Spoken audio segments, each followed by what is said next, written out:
as far as what we were going to talk about, it seems as if the official news, I guess, is that Letitia Wright is coming back. Oh, and my God.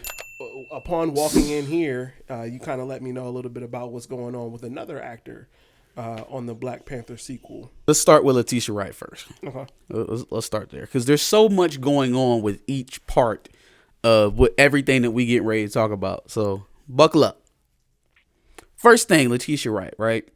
Before y'all get in here and tell me what she did and didn't do, what she did and didn't accept to come back and start filming again with Disney, I just want to establish two things.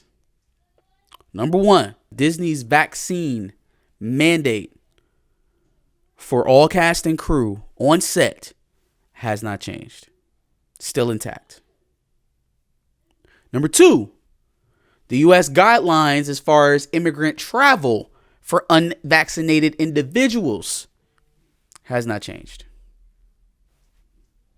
Has not changed. What does that mean? You can't be, if you are an immigrant, right? If you are not a natural born citizen of the United States, you cannot come inside of the states right now, with very limited exceptions, very, very particular and very, very specific exceptions. You can't come into the United States, much less Atlanta, Georgia, without being vaccinated. It is what it is. So I don't want to focus so much on the alleged payments that she received. Get your check. What I want to talk about is your scruples, or lack thereof. Your principles that you were very brave to espouse and very loud and very vocal to spread about a multitude of things. A whole boatload of things. None more controversial than her thoughts on the jab. Mm-hmm. Which are her thoughts? Yeah. I never attacked Letitia Wright for not wanting to take the jab. Never. Not once. Can't find no film of me doing that to her. What you did hear me do is stand up for her right to say what she said and have the opinion that she had. Little did I know that opinion was up for sale. So again, not mad that she's probably going to don a Black Panther suit in this movie. I'm not mad that she may eventually end up taking over the role. This recast of Tchalla never had anything to do with Letitia Wright. I just find it very, very funny when people are so loud about their morals, mm-hmm. right? Their religion, all the things that they hold dear, and just watch it go up in flames when a check is brought into the room. Which I would see as weird, considering it seemed like it wasn't for sale, considering she had everything delayed. Yeah. So that would go against her mindset or her thoughts being for sale. But then for her to then take the check goes against all of that. Yeah. I don't know, man. Maybe she just had a change of heart. I don't know. I don't fucking know. The check was the change of heart. Yeah. I don't get how you have whatever. So Letitia Wright is back, and they're going to resume filming this week. We talked about on the last Recast Tchalla video how everything in terms of this movie making it to its scheduled release date in November, all of that hinged on Letitia Wright coming back. And it sounds like they heard your boy. It's like, nah, they knew that. They knew it. It was very obvious that things would only get even more complicated if Letitia Wright didn't return. So they solidified that part of it. The next part is a little bit more egregious for me because of information that we have gotten prior. So I was watching a video from I ain't saying, I'm just saying, from the LP, shout out, where I think he was having a conversation with Winston Duke in his DMs about T'Challa, Black Panther, Chadwick Boseman. And so in that thread, there's talking, and I think Gab directly brings up the fact that T'Challa's long history is important to Black people, right? And that character is too important to do away with. To which Duke responds, I get it, and I'm paraphrasing here, but we'll take care of it. Everything's going to be good. We're going to make sure we honor the character and T'Challa. Oh, yeah? Winston, is your idea of honoring Chadwick increasing your payday? That's the way that you honor Chadwick? Actually, you know what? From what Chadwick believed, that's not a bad way to do it. Is to get another black actor a leading role in the MCU. It's just so unfortunate that it had to come at Chadwick's expense, that it had to come at the character of T'Challa's expense. Because let's break this down here for a second, right?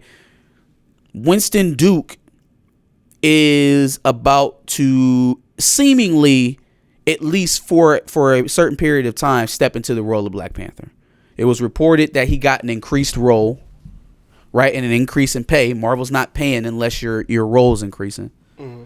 Already being the leader of the Jabari tribe, now already being a ruler as he is currently constituted in the MCU, what other increased role in light of T'Challa not being recast could he possibly have? So if it is Black Panther, let's take a look at that for a second. You have a best friend who's Muslim. You know that? No, let's not even say best friend. You have a comrade, a brother in arms, somebody that you fought with, who's Muslim, and that brother falls in duty, in service to his country, to your country. That brother prayed to Allah. Mm-hmm. That brother practiced Islam. Would you then change your religion to honor him? Would you then become Muslim and take up his mantle in his honor? Would you stop being Christian to honor your friend or your comrade, your brethren? No, because how does that honor him? Right? At all. You were Christian as he lived. You were Christian as he was here, as you cultivated your relationship with him, as you fought your battles together. You were Christian. The man that he knew was a Christian man. The man that he would remember if he was here today would be a Christian man. So you would throw away your devout faith. You would throw away everything that made you to this person that you lost to honor him. You would forsake your God to honor your friend. I try so hard to stay off of Black Panther 1. I do. Because before all of this stuff started happening, I was a bigger Ryan Coogler fan than I am today. I love the fact that it was an all black production, at least, most of the cast and crew. So I try to stay off of some of the harmful messaging that comes through from the first film. This is so much worse. This is so much worse. So much worse. You're going to show this black man forsaking his God to become the Black Panther. Bass is the Panther God. That is who T'Challa, Shuri, their family prays to. The Jabari worship Anuman. Glory to Anuman. Unuman. Right? The ape god. They pray to a different God. Black Panther is endowed with the powers of the Black Panther through Bass. Not only, why the hell would Bass accept M'Baku as the new Black Panther, but why in the hell? So what the hell is gonna happen with Anuman? You think she just gonna let him go? You think she just gonna let, or he? I don't know if that's a male or a female. You think that they're just going to allow the king of their nation to just walk about worshiping another god? Most gods I know are vengeful. Most gods I know are a jealous god. Well, at least the god I know, jealous god. I don't understand this, man. I don't understand how veering even farther from the source material. Yeah, damn all the source material. And then injecting this very, very problematic. Like, do y'all realize if you make Winston Duke, M'Baku, the new Black Panther, you've essentially taken you've essentially taken the one black country that has never been colonized on the earth within this MCU world, right? The one black nation never been colonized on planet Earth, and turned them into colonizers. and turn them into assimilators. That's what you're going to march out for. What? Keep it, man. Keep that shit. Don't even put the fucking movie out. I'm serious, man. That's how far we've gone. We've turned Wakandans into assimilators. We've turned Wakanda into a country of people that will make a man forsake his own religion to become the Black Panther. That's where we at. Also, that we don't have to recast the titular character in this franchise. This has gone beyond honoring Chadwick Boseman. You would not destroy a franchise in this way. You would not veer so far from what made this IP what it is to honor someone. I don't get it, man. I get it, but I don't get it. Because on one hand, I have a bunch of higher level white guys. I got one black guy who doesn't seem to care about the source material or the implications of shelving the character. I've got a black director who seems handicapped by, I don't know, his own experiences, the peripheral experiences of his life, what he's seen, what he's experienced, to tell a story outside of the many tropes of Black America. Single parents, black on black crime, all up and through Black Panther. Have you noticed that all the oldest, wisest, most powerful men in Wakanda are in jail or dead? W'Kabi, Zuri, T'Chaka, now Tchalla. You can even throw in Eric Killmonger in there if you want to. Check me out. Thor watches Thanos kill his brother. Loki kills his brother in Infinity War. Vows to Thanos, you will die for that. You will die for that.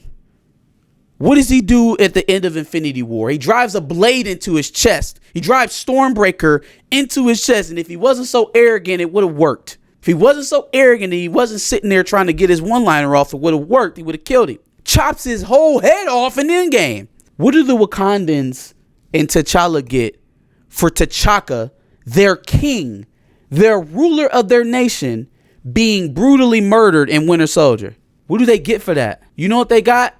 They got a redemption scene with T'Challa and Baron Zemo at the end of Civil War because he forgave him.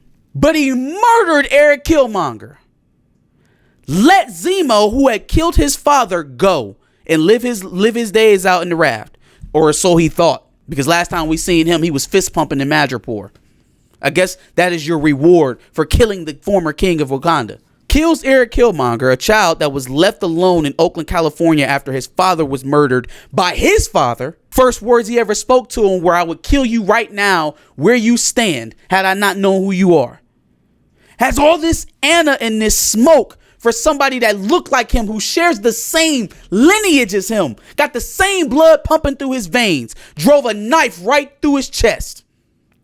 Baron Zemo, go ahead and go to prison. Keep all this shit. So Thor gets to avenge his brother, but Black Panther gets to die before Baron Zemo. Come on. Come on, man. Come on, bro. Come on. Come the fuck on. Come on. Thor avenges his brother who didn't even actually die, and T'Challa has to die before Baron Zemo. W'Kabi in jail. They saying his wife is going to be in a lesbian relationship now, while her husband is rotting in prison. Heterosexual female before I threw my husband in prison, after I told him that I would kill him for Wakanda. How many black women in our comments would kill their husband for America? It's just so much, man. It's so much, and it's also much more evident now that they are dead set. This is more about retiring T'Challa than it is about honoring Chadwick. Mm-hmm. That is so clear now. It is so clear. Couldn't understand why the cast and crew wouldn't speak up. It's like, man, come on, man. Not only are y'all all black, y'all all had to have at some point been typecasted, pigeonholed into a role, right? Trying to be made one thing that these white directors and producers thought you to be. You have all had to have experienced that in Hollywood. So to do that and sit idly by while they do that to Chadwick post his untimely demise, all of you, like the most leniency I'll give is probably to Daniel Kaluuya, because he didn't totally say don't recast. It was just more so his grief over Chadwick. But Winston Duke, Anthony Mackie, Angela Bassett, Lupita Nyong'o, Lupita. I'm not trying to do no colorism shit here, but like, you being the darker skinned toned woman that I know you are, how do you not understand how taking this role off the table permanently does more harm to you and actors like you and actors who will one day be like you going forward? How does that not play like that? How do you not see that any other way? But you know why? It's because they all getting paid. Mm-hmm. They all getting paid. Instead of one actor getting $20 million for this movie, now we got to spread that between the cast. And I just think they're okay with that. I think they're okay with letting Disney do whatever the fuck they want to do with Chadwick's legacy while they sit back and cash checks. And if that sounds sharp, I don't care. Short-sighted, considering if this movie flops, like it probably will. It's going to flop. It's going to flop. Not going to continue. Eternals, Shang-Chi, Black Widow, right? Until we got to Spider-Man No Way Home, we were not seeing billion dollar knockout hits. If those three films struggle, and again, they're different point in the pandemic, although we have no idea where we'll be at November, right? A good hand of people thought we would be out of it by now. But if they struggled to get those movies out, and those movies have main characters, one of which has been built up over 10 years in the MCU, one of the most beloved characters that you have to date. If that can't perform, what is this monstrosity? What is this Frankenstein of a movie going to look like? That's been getting bad press from damn near terrible press. You can't even come out and tease it or hype it up. We're going to be expecting a trailer here soon. If those movies struggled to get off the ground, what's really going to be a telling thing is if Multiverse of Madness struggles. That is the biggest movie of 2022. Genre film-wise, sci-fi, superhero film-wise. Multiverse of Madness is going to be the biggest one. They seem like, at least with the first three films that they put out, they've been going the route of very isolated films. Disney has made a habit, at least with when they started punching out those billions, one after another, they were the team up films. So that's probably why Doctor Strange is so heavily anticipated. But if it doesn't hit the Billy mark like they think it is supposed to, if it doesn't hit the Billy mark, it's hard for me to say that anything's going to derail this movie, because the worst circumstances that they possibly could have had in terms of publicity have already happened. Yeah. And regardless, they seem determined to go full steam ahead. So that ignorance is ultimately, I believe, going to lead them into a disaster. But they going to put this movie out. They going to put it out. They going to try. Mm-hmm. They going to put it out. So with that, if that's what they're going to do, then now we need to start gearing up for the secondary reaction. Because we know there's always a certain level of review bombing that happens with black films anyways. Mm-hmm. Mm-hmm. Add to that the 55,000 plus that have signed that petition to recast Tchalla. Any boycotters, right? The media outlets that had already picked up the petition, but will now have negative critic responses to add over top of that. So now they're running that right back through the news cycle. We right back through Huffington Post. We right back through US Today. We right back through TMZ. We right back through MSNBC. We right back through all the major networks again in the midst of the movie premiering. This movie either flops horribly at the box office or it's delayed indefinitely. It's seeming more likely that it's going to bomb at the box office.